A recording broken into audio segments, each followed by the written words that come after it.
बांधी प्रहलाद बांधी जाट रे धना, ध्रुव बांधी प्रहलाद बांधी जाट रे धना, ध्रुव बांधी प्रहलाद बांधी जाट रे धना, ध्रुव बांधी प्रहलाद बांधी जाट रे धना, दास कबीरा ऐसी बांधे तान रे तना, दास कबीरा ऐसे बांधे तान रे तना, पूंजी बांध रे मना रे पूंजी बांध रे मना, पूंजी बांध रे मना, पूंजी बांध रे मना, कृष्ण नाम धन पूंजी बल बांध रे मना, कृष्ण नाम धन पूंजी बल बांध रे मना।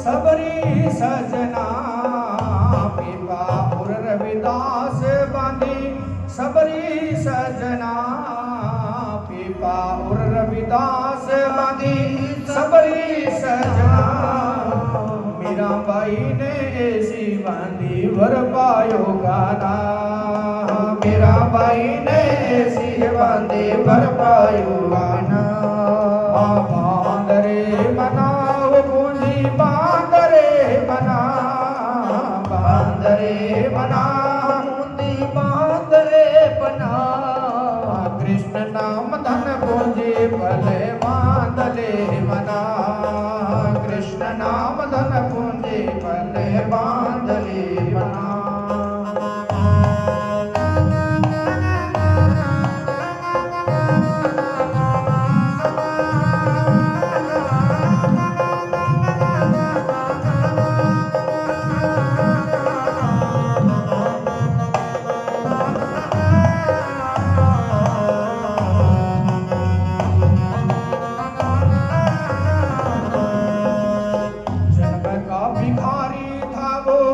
सुदामा ब्रह्मणा जन्म का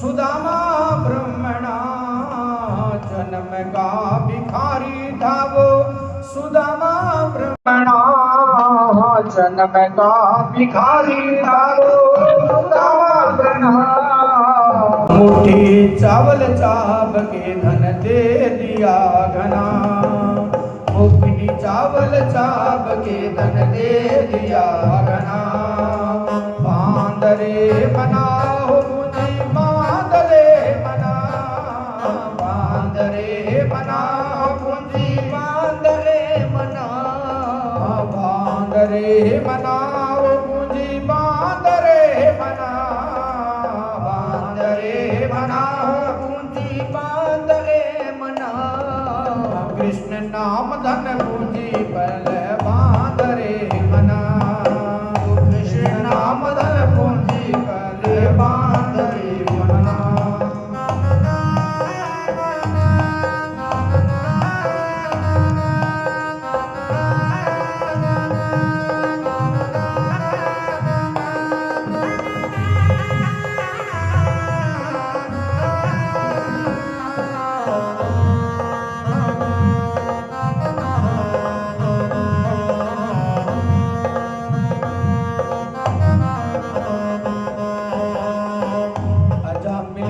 अधम उतारे पतित घना, अजामिल से अधम उतारे पतित घना, अजामिल से अधम उतारे पतित घना, सूर श्याम चरणों में आया बख्शो मेरे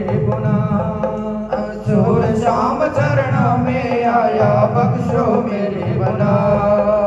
बांदरे बनाओ पूंजी बांदरे बना, बांदरे बनाओ पूंजी बांदरे बना। कृष्ण नाम धन पूंजी बल बांदरे बना, कृष्ण नाम धन पूंजी बल बांदरे बना। बांदरे बनाओ पूंजी बांदरे बना, बांदरे बनाओ पूंजी बांदरे बना। राम नाम धन पूंजी बल बांदरे बना, राम नाम धन पूंजी बल बांदरे बना। श्याम नाम धन पूंजी बल बांदरे बना, श्याम नाम धन पूंजी बल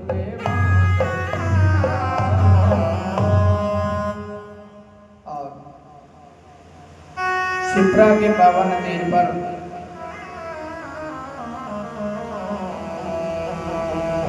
सुदामा नाम का वह ब्राह्मण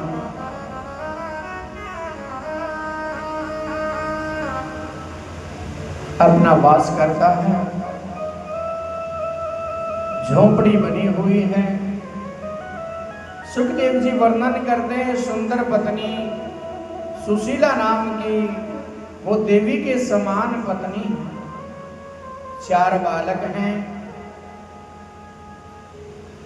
नित्य ब्रह्म काल में सुदामा जी उठते स्नान करते हैं शिप्रा में और फिर भगवान का भजन करते हैं। सुखदेव जी कहते हैं कि तनिक सी हवा चले, तनिक सी वयार चले और तिनके तिनके झोंपड़ी के बिखर जाए, फिर तिनके तिनके इकट्ठा करके झोंपड़ी बनाए और उसमें रहें। ऐसा सुदामा का चरित्र है। कहीं कहीं कथा में आता है कि सुदामा दरिद्र है। हमें बड़ी लज्जा होती है ये शब्द सुनकर भक्तों के मुख से कि दरिद्र कहे किसे। सुदामा गरीब है पर दरिद्र नहीं है। गरीब के शब्द में और दरिद्रता के शब्द में बड़ा अंतर है। गरीब जिसके पास कुछ होता नहीं पर मन से सब कुछ करने में जो सक्षम है वो गरीब है। जो कभी भी कल्पना ना करे, किसी और की वस्तुओं को देखकर कलेश ना विचार करे, दूसरे को देख करके कभी भी अपने आप को उनके सम्मान बनाने की चेष्टा ना करें, ऐसा सुदामा का जीवन है। ना राग है ना ईर्षा है, किसी से कोई ईर्षा नहीं। ऐसा सुदामा। दरिद्र का जो अर्थ है वो है कि सब कुछ होते हुए भी शांति ना मिलना, वो दरिद्र है। देरी से उठना दरिद्र है। तो ध्यान रखना, हम सब नियम धारण करें कि ब्रह्म काल में उठेंगे, सूर्य उदय से पहले स्नान कर लेंगे, नहीं तो हम भी दरिद्र होंगे। और हम ही नहीं, हमारा भविष्य दरिद्र हो जाएगा। और हमारा भविष्य कौन है? मनुष्य का भविष्य मनुष्य की संतान है। तो हमारी संतान भी दरिद्र हो जाएगी। इसलिए प्रातःकाल जल्दी उठें, स्नान करें और भगवान का ध्यान करें, फिर और काम करें भले ही 2 मिनट, पर ये कर्म नित्य होना चाहिए। नैमित्तिक कर्म में हमें ये बनाना होगा, ये नियम लेना होगा कि गृहस्थ के कार्यों से पहले ये भी गृहस्थ का ही कार्य है, ये मानकर करना होगा। दरिद्र नहीं सुदामा, गरीब है। जिसकी पत्नी ऐसी सुशीला, ऐसी शांत कि कभी घर में अन्न भी ना हो, तो दुर्वा को पीसकर जल पिलाकर अपने बच्चों का पालन करे और पति से कहे कि आपकी पूजा अर्चना में विघ्न नहीं होना चाहिए, आप बच्चों की चिंता न करें, आप अपनी पूजा पाठ में ध्यान रखें। ऐसी सुंदर सुशील वो सुशीला एक दिन ऐसा आता है कि घर के किसी भी बर्तन में अन्न नहीं है और जो दुर्वा का जल पिला करके बच्चों को रख रही थी, अब झोंपड़ी के पास में दुर्वा का तिनका भी नहीं रहा। फिर भी मन में भगवान का ध्यान करती हुई कहती है कि एक दिन तो ऐसा आएगा मेरे पति को आप सब कुछ देंगे। पति परमेश्वराय नमः। मेरे पति जो करते हैं मैं उसी में शांत रहती हूँ, मेरे पति के कर्म में मैं साथ देती हूँ। हे प्रभु अब आप जानो, आपका काम जाने। सुखदेव जी राजा परीक्षित से कहते हैं, राजन विवाह के समय में जो साड़ी बांध करके सुशीला आई थी उसी साड़ी में नित्य सहवास करती है, उसी में रहती है, वही धो करके फिर दोबारा पहन लेती है। इसी सुंदर कथा का वर्णन सुखदेव जी ने राजा परीक्षित को सुनाया और कहा कि ऐसे वातावरण को देखकर भगवान को सुदामा का ही बचपन याद आया। ऐसा भगवान ने सोचा कि सुदामा बिन बुलाए तो आने वाला है नहीं और मैं रहा द्वारिका का राजा, द्वारिकाधीश, बुलाने के लिए जाऊं कैसे? और अगर मैंने दूतों को बुलाने के लिए भेजा तो मेरे मित्र का अपमान होगा। किसी के द्वारा बुलाऊं तो मित्र का अपमान होगा। अब भगवान द्वारिका में बैठे बैठे सुदामा का ध्यान करते हैं।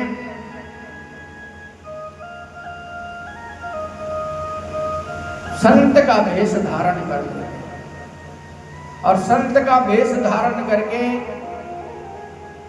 सुदामा तो भगवान की पूजा में मंदिर में चले जाते हैं और पीछे सुशीला के सामने खड़े होकर द्वार पर, झोंपड़ी पर, द्वार पर भिक्षाम देहि शब्द उच्चारण करते हैं।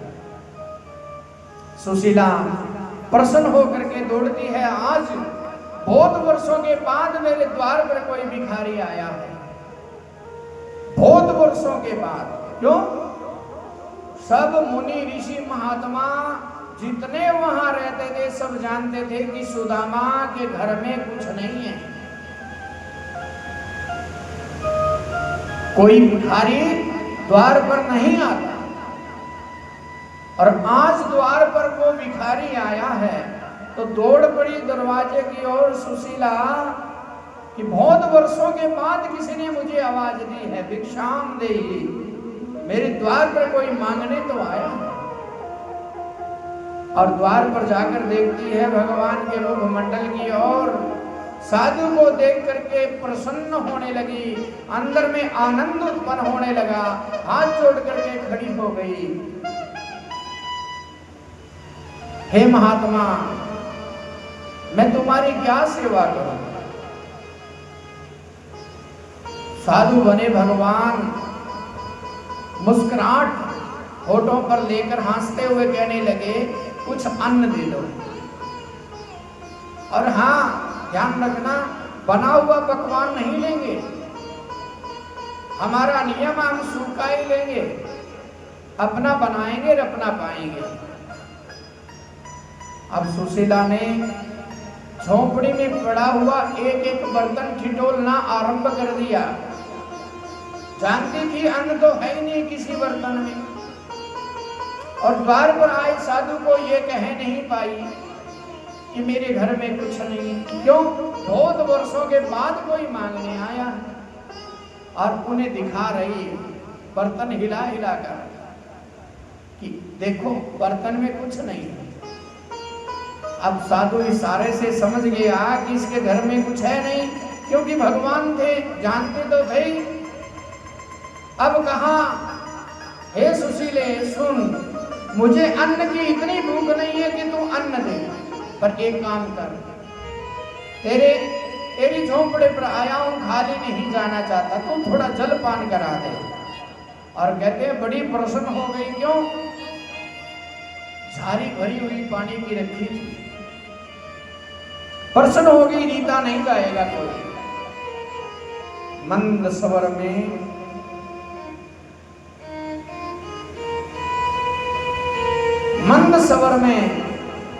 अंदर ही अंदर प्रसन्न हो गई कि आज मेरी इच्छा पूर्ण हुई है, आज मेरे द्वार से कोई कुछ लेकर जाएगा,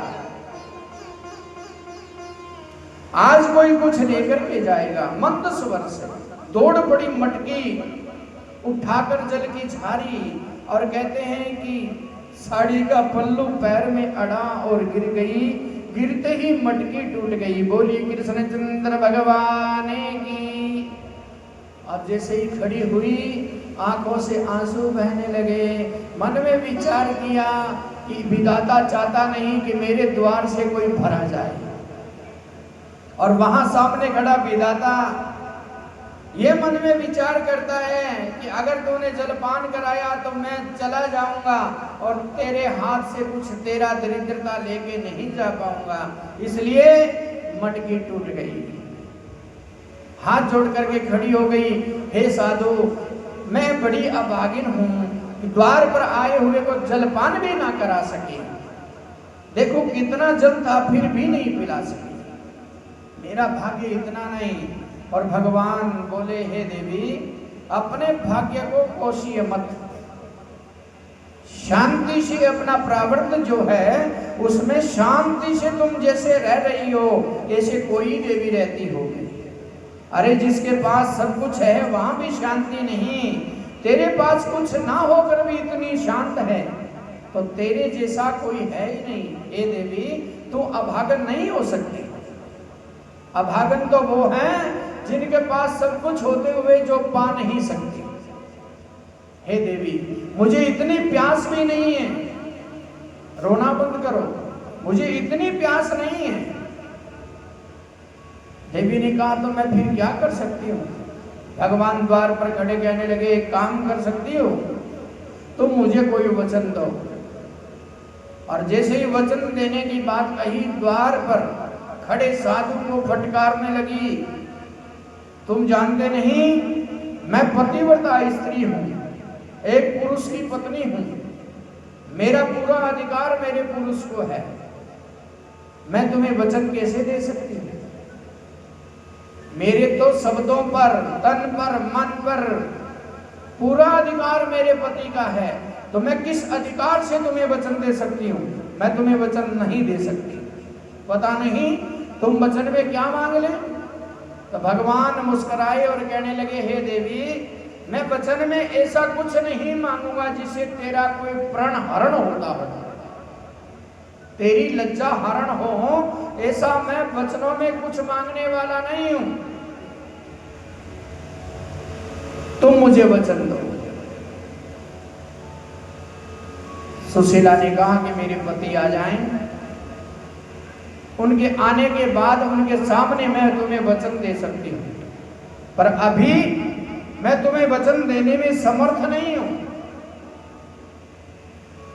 मैं अभी तुम्हें कोई वचन नहीं दे सकती। भगवान ने कहा, हे देवी, अगर तेरे पति आए तब तक मैं रुकने वाला नहीं हूं। मुझे जगत में बहुत से काम हैं, मुझे पूरे जगत को देखना है। अब समझ नहीं पाई कि कौन बोल रहा है, और नेत्र बंद करके कहने लगी, आप कुछ भी कहिए, हे साधु, मैं आपकी ये इच्छा पूर्ति नहीं कर सकती। तो साधु ने कहा, मैं तुम्हें पहले वचन दे देता हूं, फिर तो तुम मुझे वचन दोगी। तो बोले, हाँ, ये हो सकता है। अब साधु ने कहा, बोल, तुझे क्या चाहिए? बोले, मेरे पति के अधिकार को छोड़कर तुम कुछ भी मांग सकते हो। इस शरीर पर, मन पर, वचन पर, काया पर, कलेवर पर मेरे पति का अधिकार है। इसको छोड़ करके तुम कुछ भी मांग सकते हो, ये वचन मुझे दो। और भगवान ने वचन दिए। अब सुशीला ने कहा तुम भी मांगना चाहो तो मांग सकते हो। तो भगवान ने कहा एक काम कर, हाथ में थोड़ा जल तो ले। अब कहने लगी आंखों के आंसुओं के सिवा कुछ नहीं, जल तो पहले ही बिखर गया। तो भगवान ने कहा चलो ये आंसू ही मुझे दे दो, वचन दो आज के बाद आंखों में कभी आंसू नहीं आएंगे। और जो सुंदर सुशील है उनको कभी भी परिवार में आंखों में आंसू नहीं आना चाहिए, ध्यान रखना। वृद्ध के, रोगी के, माता पिता के, पुत्री और पत्नी के आंखों में आंसू नहीं आने चाहिए। कितने हो गए? 5। इन 5 के आंखों में कभी आंसू ना आए, क्योंकि अगर स्त्री के आंसू बहने लगे तो घर का सुख बह जाएगा। माता के आंखों से आंसू बहे तो मान मर्यादा यश की कीर्ति बह जाएगी। पिता और बालक के आंसू बहे तो आपके घर से निरोगता चली जाएगी, रोगाणु पैदा हो जाएंगे। और दूसरी बात, अगर रोगी के आंसू चले तो वो रोग कभी समाप्त नहीं होगा। तो ध्यान रखें। सुशीला ने कहा कि मैं तुम्हें वचन देने के लिए तैयार हूं। तो बोले एक वचन दे। क्या? हे सुशीले, जैसे ही तेरा पति तेरे पास पहुंचे तो तुम उसे द्वारिका भेज देना। कहां? द्वारिका भेज देना। बस इतना ही वचन मांगता हूं और कुछ मत कर। बड़ी प्रसन्न हो गई। सुदामा ने बताया था बहुत बार कि मेरा बचपन का मित्र है, मेरा यार है, साथ पढ़ा लिखा है और वो अब द्वारिका का राजा है। प्रसन्न हो गई द्वारिका का नाम सुनकर, द्वारिकाधीश का नाम सुनकर। भगवान वहां अंतर्ध्यान हो गए। सुदामा अपनी परण कुटी पर पहुंचे। ब्राह्मणी को देख करके बड़े प्रसन्न हो गए और कहने लगे हे सुशीले, आज तेरे मुख मंडल को देखकर लगता है अपने घर में कोई आया। क्या अपने द्वार पर कोई आया है? तो कहने लगी हाँ, एक साधु आए थे पर वो मुझसे वचन लेकर के गए हैं। क्या? तुम्हें द्वारिका में बुलाया है। द्वारिका में तुम्हें बुलाया है। अब कहा? द्वारिका में तो मेरा एक ही मित्र है और कोई है ही नहीं। बोले ये मैं नहीं जानता, पर मुझे कहा है कि द्वारिका भेज देना। बस। अब सुदामा ने आंखों में आंसू भरते हुए कहा मैं जान गया हूं, कोई और नहीं, ये मेरे उस परम मित्र की ही चतुरता है। पर हे देवी, अगर मेरा मित्र गरीब होता तो मैं सीधा चला जाता, क्योंकि मित्रता तो बराबर वाले से होती है। जब हम मित्र बने थे तब तो हम दोनों बराबर थे, पर अब वो राजा हैं और मैं एक गरीब हूं। कैसे जाऊं अपने मित्र के पास, और वो भी रीते हाथ। अब सुदामा की पत्नी बड़ी पढ़ी लिखी चतुर थी। मन में विचार किया कि अगर मित्र द्वारकाधीश ही इनका साधु बनकर आया है तो अब मुझे भी संकोच नहीं करना चाहिए। और सुशीला 4 घरों से 4 प्रकार के चावल 4 मुट्ठी लेकर के चली आई। फटी हुई साड़ी अपनी उतारी और उस साड़ी का पल्लू फाड़कर चावल बांधकर सुदामा को देते हुए कहने लगी, अब आप रीते हाथ नहीं है, आपके हाथ पर चावल की पोटली है, ये चावल की पोटली लेकर द्वारकाधीश के पास चले जाइए, अब तुम तुम्हारे मित्र के पास जा सकते हो। अब सुदामा ने सोचा बहुत दूर है द्वारका, नजदीक तो है नहीं, जाते जाते कितना समय लगेगा।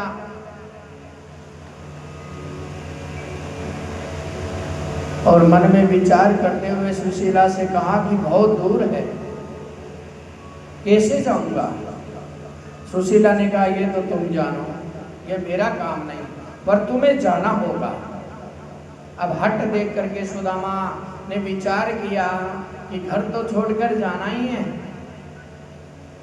क्योंकि इसने भेजना है तो द्वारिका चले जाना चाहिए। और पोटली लेकर के चल पड़े। कथा में आता है कि यमुना पार करते हुए थकावट को देखकर वृक्ष के नीचे सो गए, आराम करने लगे। सोए हुए सुदामा को भगवान ने निद्रा में उठाया और यमुना के पार द्वारिका के द्वार पर लाकर छोड़ दिया। बोलिए कृष्णचंद्र भगवान की। और सुदामा जैसे ही निद्रा टूटी खड़े हुए, ब्रह्मकाल के समय में तो बड़ी बड़ी किनारे, महल अलाटिकाएं, महल चौबारे देखकर अचंभित हो गया, मैं तो यमुना पर था, यहाँ कैसे पहुंचा। और थोड़ी ही दूर चलने पर द्वार आ गया। उस द्वार पर खड़े द्वारपालों से पूछने लगा, यह कौन सी नगरी है। द्वारपालों ने कहा, हे ब्राह्मण, तुम गरीब लगते हो, अज्ञानी लगते हो, तुमने कभी द्वारकाधीश का नाम सुना नहीं होगा, ये द्वारिकापुरी है। अब कहा, अच्छा ये मेरे मित्र की पुरी है। अब सब सुदामा के मुख की ओर देखने लगे, जैसे ही मित्र का नाम लिया,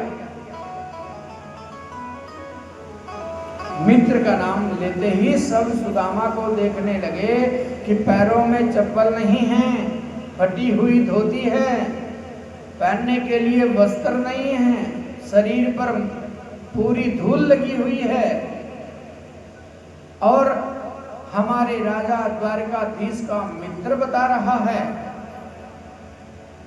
द्वारपालों ने कहा कि हे ब्राह्मण, हमारा कोई भी महाराज का मित्र नहीं, हमने कभी नहीं सुना।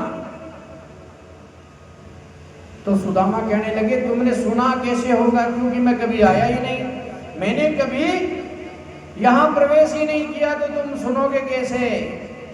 पर मेरा मित्र है बचपन का, हम एक ही गुरु के शिष्य हैं, हमने एक ही आश्रम में पढ़ाई की है। अब द्वारपालों ने फटकारा, झूठ बोल रहा है, और ऐसी झूठ। तो द्वारपाल की फटकार देखकर सुदामा वहीं गिर गए। मुश्किल से खड़े हुए द्वारपालों से कहा कि एक बार जाइए और जाकर के महाराज से, द्वारकाधीश से केवल इतना बता दीजिए कि तुम्हारे बचपन का मित्र आया है, इतना बता दीजिए। अब द्वारपाल मन में विचारने लगे कि हमारे महाराज के विश्राम का समय है, फिर भी चलो इसकी इच्छा पूरी के लिए हम बोल देते हैं, कोई बात नहीं। अब द्वारपाल जाकर के भगवान जहाँ विश्राम स्थल पर विश्राम करते हैं, अंदर प्रवेश करना चाहते हैं, तो वहां के द्वारपालों ने रोक लिया। आपको पता नहीं विश्राम का समय है, भगवान रानियों के साथ विश्राम में बैठे हैं। अब दो द्वारपालों ने कहा, कोई सुदामा नाम का ब्राह्मण आया है द्वार पर, अपना नाम सुदामा बता रहा है और बचपन का मित्र बता रहा है, और बोल रहा है एक बार द्वारकाधीश को जाकर के बोल दीजिए। और हम भी आपसे यही कह रहे हैं। आप केवल द्वारकाधीश तक समाचार दे दें।